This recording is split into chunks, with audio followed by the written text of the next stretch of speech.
procrastinating with some ADHD because I got a little bit too into this systematic deep dive. My goodness, I feel like I'm in the bottom of Mariana's Trench, gasping for oxygen, under too much pressure. Oh my goodness.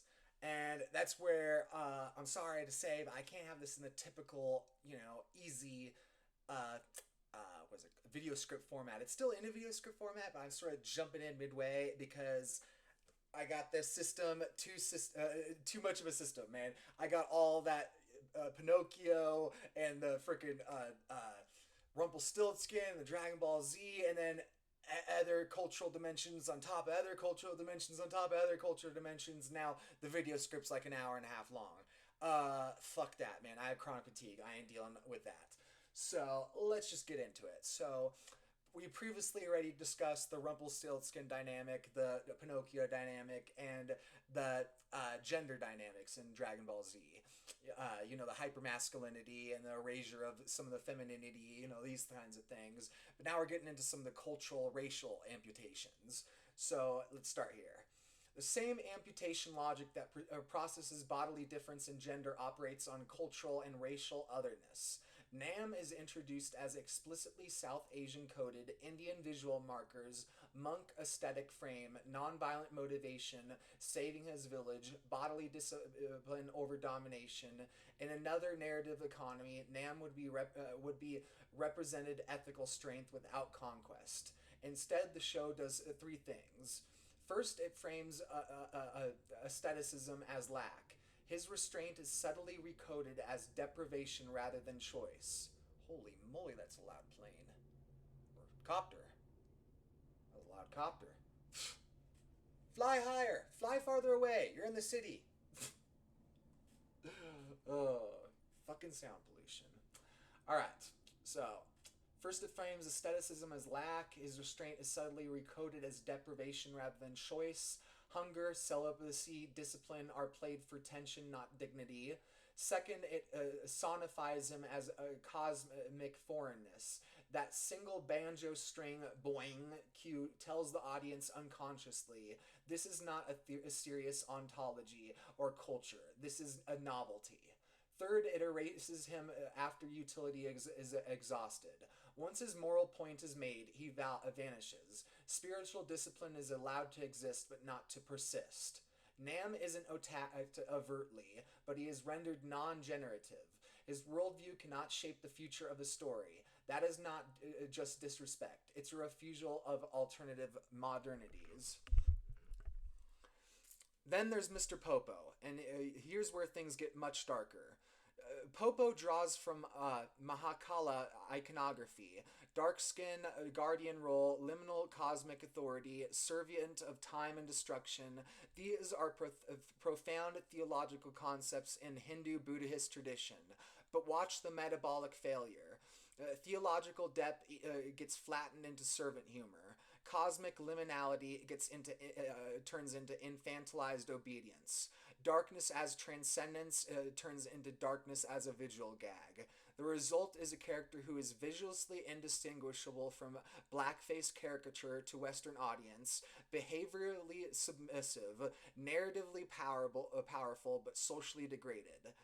Mr. Popo is allowed proximity to godhood but denied subjectivity. He is a cosmic janitor. That is not accidental.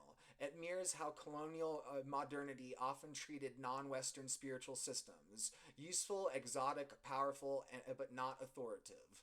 Then comes the Super Saiyan, the most uncomfortable part of the analysis, but it must be handled precisely. Super Saiyan visually codes as blonde hair, blue eyes, blue or green eyes, lighter skin, sharpened facial structures. It is explicitly framed as purity of bloodline, inherited destiny, genetic superiority unlocked through suffering. The constellation cannot be read as neutral. Here's what we can responsibly say. Japan participated in Axis modernity, absorbed fragments of European racial science, never underwent the same degree of ideological reckoning around whiteness as Europe did, and often re-imported Aryan imagery through Western media loops. What we're seeing is not propaganda, it's unexamined symbolic residue. The Super Saiyan form expresses transcendence, looks like lightning, sharpening, and purification. That is a racialized modern myth, whether intended or not. Here's what's revealing. People often are comfortable critiquing Mr. Popo because he's externalized otherness. He doesn't threaten the identification fantasy. But Super Saiyan is the identification fantasy. To question its racial coding is to ask, why does transcendence look like whitening? That question destabilizes masculine power fantasies, suffering to worth narratives, and hierarchical merit myths. So the culture avoids it, not consciously, but defensively. When you map the franchise's treatment of difference, its clear hierarchy emerges. Spiritual difference, as in Nam, trivialized and erased. Cosmic racialized difference, Mr. Popo, subordinated aestheticized. Protagonist differences, Saiyan Tile, amputated, replaced with pure form. Final transcendence, Super Saiyan, visual alignment with globalized whiteness. This is not a conspiracy. This is modernity representing itself through pop myth. Difference is tolerated only until it threatens the escalation economy. The resistant readings, Black American fans and creative interpretation. Now here's where the analysis becomes more complex and more generous. Because while the franchise encodes the problematic patterns, actual viewers, especially marginalized ones, have performed extraordinary creative labor to find empowerment and representation in Dragon Ball. And we need to take that seriously without letting it erase the systemic critique. Some Black American fans read Saiyans as an allegory for a Black experience, and when you map it, the parallels are remarkably precise. The Saiyan story echoes Black American histories and stereotypes. A powerful, oppressed warrior people, feared, controlled, and nearly wiped out by a dominant empire, consistently surviving, resisting, and powering up in the face of oppression. Their home planet is destroyed by an imperial force that fears their potential. The survivors are scattered, enslaved, forced to serve. Their history is suppressed. Goku grows up not knowing his heritage, disconnected from his origins, having to slowly recover the knowledge of what he is. That arc mirrors the African diaspora experience, the middle passage, enslavement, cultural suppression, and 20th century movements toward recovering African heritage and knowledge of self. The language used about Saiyan reinforces this reading. They're called brutal, barbaric, and repeatedly refers to as monkeys, the exact slurs and dehumanizing narratives historically weaponized against Black people. Frieza's fear of Saiyan potential and his decisions to exterminate them before they could organize mirrors white supremacist anxieties about Black revolt. The Super Saiyan transformation becomes readable as political and spiritual awakening. The trigger is rage at injustice. The result is unleashed power that is always latent but suppressed. For Black American viewers, this can be read as the moment of full self-actualization, the waking up, the Black nationalist and Afrocentrist frameworks describe. The movement when the oppressed being stops accepting subordination and accesses true power. Then there's the Namekian reading, which operates through completely different mechanisms. Namekians are visibly different, unambiguously alien, living as small, marginalized groups whose world keep getting invaded and destroyed. That resonates with being a visible minority in white-centered spaces. Piccolo specifically gets read as the strict but deeply caring Black father or uncle figure, stern, serious, no nonsense, but profoundly invested in raising and protecting the next generation. That archetype is intimately familiar to many Black Americans from their own family structures. The spiritual and communal coding matters too. Namekians are connected to creation, magic, healing, fusion. They live aesthetically and communally rather than individualistically. This resonates with Afro-diasporic traditions of spiritual practice, communal care, and resistance to capitalistic autonomization. But then there's also a darker dimension to this identification. Identification by absence. In a franchise with very few respectively portrayed black human characters, where actual black coded humans are drawn as caricatures, some black viewers gravitated toward Namekians as the closest thing to us. They found more dignity in the green aliens than in the franchise's actual attempts at black human characters. Here's what's crucial to understand. The empowering fan readings don't invalidate the systemic critique. They complicate it. The franchise still encodes problematic racial logic. The Super Saiyan form still visibly aligns with whitening and purification. Mr. Popo is still a degraded syncretic borrow. And simultaneously, black American fans have created genuine spaces of empowerment through resistant readings that transform these elements into allegories for their own histories. Both truths exist simultaneously. Neither cancels the other. This is what cultural studies scholars call the difference between encoding and decoding. The franchise encodes certain messages through its structural choices. Viewers decode those messages in creative ways to serve their own needs. Marginalized viewers aren't passively receiving media messaging. They're active interpreters performing sophisticated cultural work to make text serve them, even when those texts weren't designed with them in mind. But we also need to recognize the limits of resistant reading. The Saiyan as black allegory reading has consistently work against elements of the text. Black fans identifying with Goku have to read past the visual semiotics of whitening, the increasing emphasis on bloodline purity, the progressive elimination of cultural multiplicity. The Namekian reading captures something real about identification, but also risks naturalizing the exact role black people have been forced into.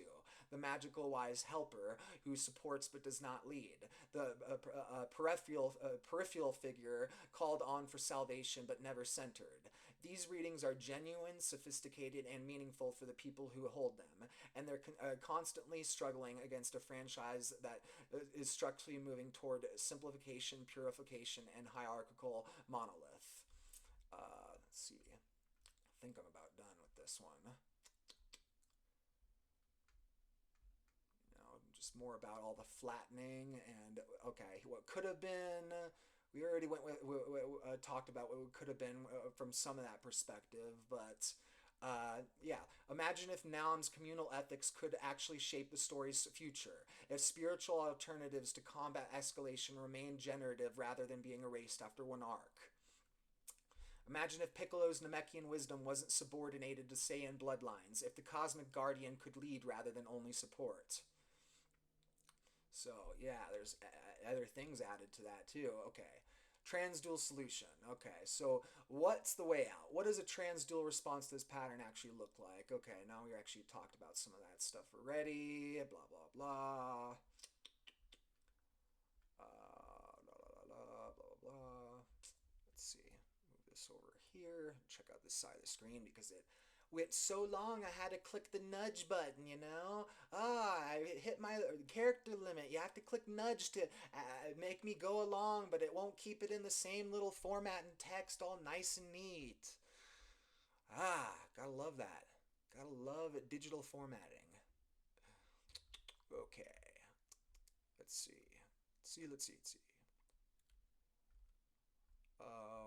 I think that's about it, you know? But yeah, it's just interesting stuff because, you know, there's the purist perspective and then there's the pluralist perspective, you know? And the purist perspective is going to be saying something like Dragon Ball is the only official, you know, a medium of the media of the franchise, or Dragon Ball Z by extension is part of the media, but all the modern stuff isn't official, it's not canon, or it's not real, or whatever. Or you can be going the pluralist way and going this other, and you know, going the transdualist way and deconstructing, seeing all these different perspectives and recognizing they're all valid, you know, because that's where, you know, I understand more of the gender side of things because, you know, I'm a non-binary philosopher. I've sort of studied and lived you know, that side of things, but I'm in a white body, you know, I don't really understand nearly as much about the racial side of things. So, you know, I'm having the AI help with that, fill in a little bit, but I got that intuition that's geared in the right direction. I'm saying that there's all these different perspectives, but they're all valid, and they all add to the complexity and beauty of this, crazy ass series. So anyway, just some add-on little context. People are saying it's not that deep. I could have been really resistant and ego and gone, I'm gonna make this whole, 1 hour and a half video, repeat all the things I already said, just get more watch time, all that stuff, whatever, because it always is that game when you're freaking playing the digital cargo cult of the algorithm and stuff. Do I make shorts? Do I make long form content? Am I going for views? Am I going for subscriptions? Am I going, it sort of is that way. So, and I could have been, sort of a stubborn little Taurus, a little bit of a, cocky egoist, and decided, let's make an hour and a half, but nah, I'm going to be easy on me and hopefully still get the information out there and provide some extra context, because this still does link into those other videos I made, so it's still extra context, and if you're actually interested in this and you're clicking different videos, you're going to piece the context together. So anyway, this has been Sage DeForest signing off on my new rebrand. I haven't yet rebranded it, so don't, come at me in the comments section, why, signing off with your rebrand when your channel's still Harmony Nexus. But this is Sage DeForest signing off on my new rebranded channel, Saged and Confused. Signing out.